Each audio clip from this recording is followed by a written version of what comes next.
Kenapa netizen Indonesia, masyarakat Indonesia sekarang itu menjadi kurang respect dengan keluarga Vina, terutama dengan kakaknya Vina. Padahal kalau kita perhatikan, kakaknya Vina ini, Vina ini adalah korban utama di dalam kasus ini. Tapi kenapa masyarakat justru sekarang menjadi kurang respect terhadap keluarganya Vina, terutama kepada kakaknya Vina? Itu yang pertama. Kemudian yang kedua, kenapa kakaknya Vina dan keluarga Vina tetap ngotot, tetap kekeh bahwasannya adiknya Vina itu dibunuh dan diperkok? Itu yang kedua. Apa yang menyebabkan mereka begitu kekehnya? Dan yang ketiga, apa yang harus dilakukan keluarganya Vina untuk memperbaiki nama baik keluarga Vina, terutama nama baik almarhum Vina? Apa sih yang harus dilakukan? Itu 3 poin yang akan kita bahas dalam konten kali ini. Kita awali dari yang pertama, yaitu kenapa netizen Indonesia sekarang menjadi tidak respect dengan kakaknya Vina dan dengan keluarga Vina. Apa sih penyebabnya? Perlu diketahui bahwasannya apa sih awal mula kasus ini bergulir? Awal penyebab utama dari kasus ini apa sih sebenarnya?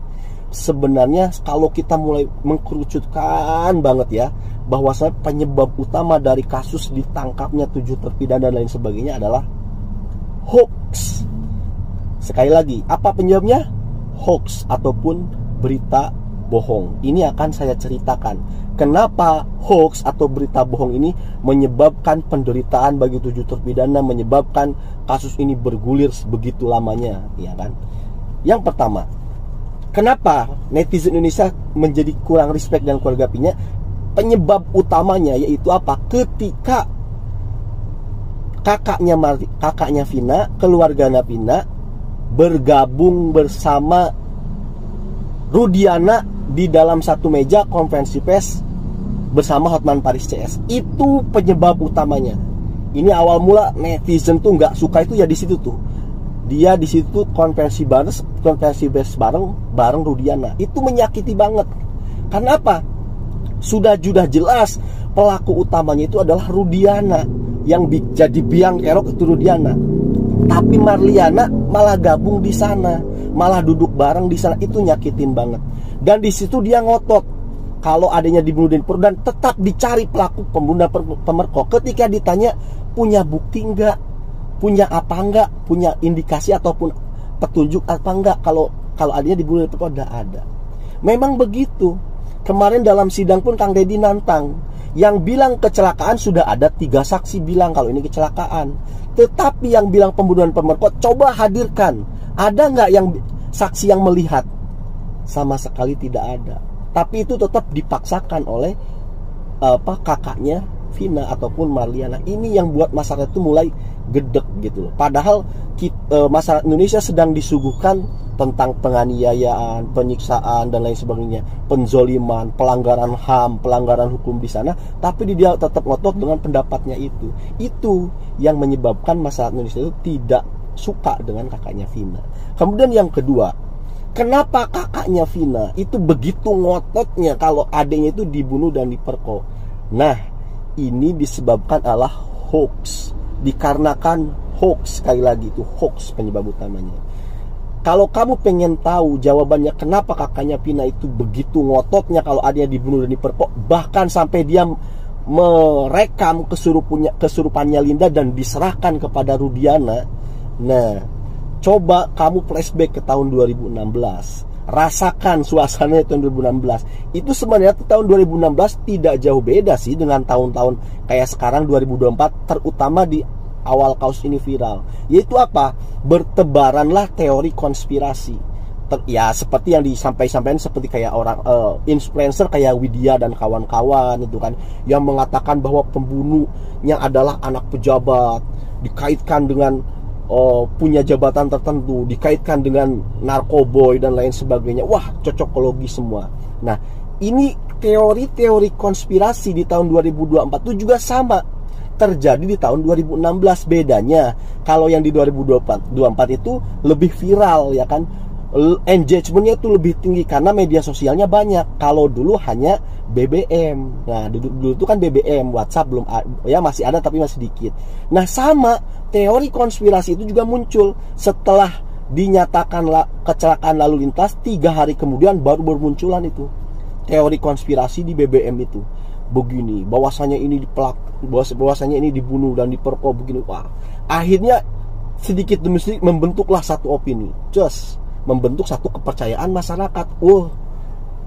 Masuk akal juga ya, kalau ini ternyata bukan kecelakaan tapi pembunuh dan pemerkosa. Sama, alibinya sama. Tidak mungkin orang kecelakaan lukanya separah itu. Tidak mungkin kecelakaan sepedanya tidak rusak sama sekali. Plak, persis sama. Teori konspirasinya itu sama tahun 2016 dan 2024. Nah, kemudian ditambah diyakinkan lagi dengan datanya kesurupannya Linda. Nah, begitu. Nah, kenapa Linda ini semakin menguatkan? Yaitu karena sebelumnya sudah ada teori konspirasi, ada kesurupan Linda, semakin kuatlah. Dan kepercayaan di Cirebon waktu itu, aura mistiknya itu masih kental gitu loh. Nah, ini semakin diyakinkan. Maka penyebab utama begitu yakinnya siapa itu? Kakaknya Vina ini adalah adiknya dibunuh dan adalah hoax. Makanya ini bahayanya berita hoax itu di situ. Ini harus benar-benar kita jaga. Makanya dari awal channel ini saya bikin, saya selalu membangun opini supaya tidak tergiring ke arah hoax gitu loh, dengan asumsi-asumsi liar begitu. Dan puji Tuhan, alhamdulillah ternyata subscriber saya ngikut juga nih sama opini saya ya. Terima kasih lah ya. Kemudian yang ketiga, apa sih yang harus dilakukan oleh keluarganya Vina untuk memperbaiki nama baik almarhum Vina dan almarhum keluarganya? Salah satunya yaitu dengan bergabung ke netizen. Gabunglah bersama netizen. Yaitu apa? Ikhlaskan. Pakai logikanya ya kan? Perasaanmu itu ya, perasaanmu yang dulu terpengaruh oleh hoax, oleh opini tahun 2016, sekarang hilangkan. Coba pakai logika, pakai akal sehat. Lihat fakta-fakta yang bermunculan, bahwasanya ini memang laka lantas yaitu, ya kan? Nah, jadi seharusnya gabung nih bersama netizen. Dengan cara apa? Dengan cara ayo lawan bersama Rudiana. Keluarganya Vina tuh sekarang harusnya mulai bergabung ke netizen. Kalau ada syukuran di Cirebon, ikut gitu loh. Jangan kamu di situ terus, jangan kamu berada di pihak Hotman Paris terus. Sekarang Hotman Paris kemana? Belain kamu enggak kan? Putri CS kemana? Datang nggak ke kamu? Enggak kan? Atau jangan-jangan duit royalti film kamu dapat apa enggak? Coba, kok masih begitu-begitu aja? Saya lihat ekonominya itu 10 juta penonton loh, hampir 10 juta penonton loh filmnya. Kamu udah dapat miliaran itu royalti itu. Kenapa kamu nggak dapat apa-apa? Ya kan? Aku sudah dapat apa gitu loh? Ayo gitu loh.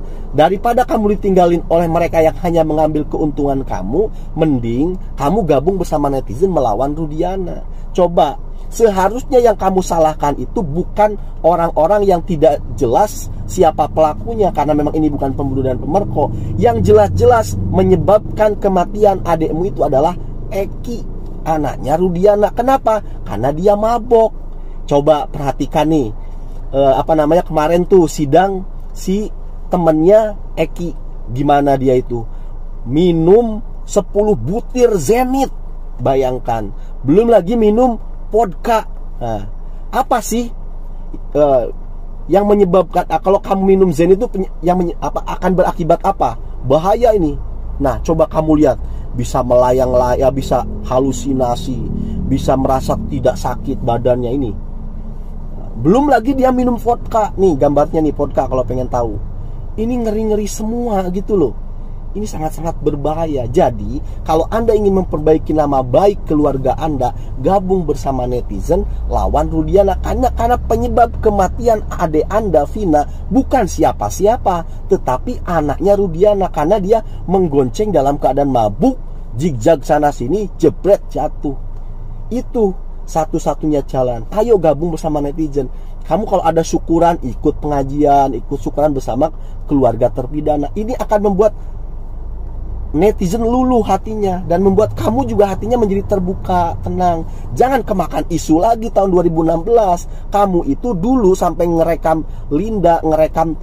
Linda kesurupan mengatakan kalau adekmu itu dibunuh dan diperkok. Itu kan kamu juga nggak ada buktinya kan? Saya dan keluarga nggak punya bukti apa-apa, nggak punya saksi juga. Jadi ya sudah. Ada buktinya, bener kan?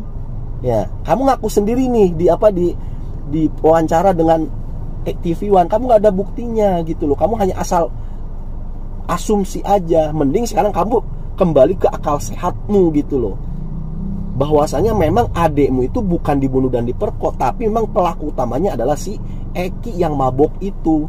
Ayo sama-sama kita lawan Rudiana. Niscaya keluargamu nama baiknya akan kembali pulih. Oke? Terima kasih sudah menyimak. Ayo terus dukung, semoga 7 terpidana lekas bebas.